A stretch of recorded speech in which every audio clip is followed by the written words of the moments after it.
সবাই বসতে পারবে না।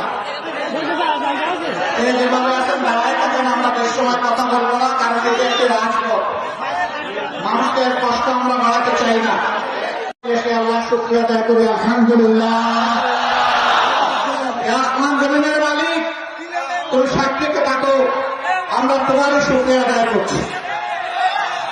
এই জমিনে বিগত আন্দোলনের নেতৃত্ব দিয়েছে আমাদের পরিবার টুকরা সন্তানের।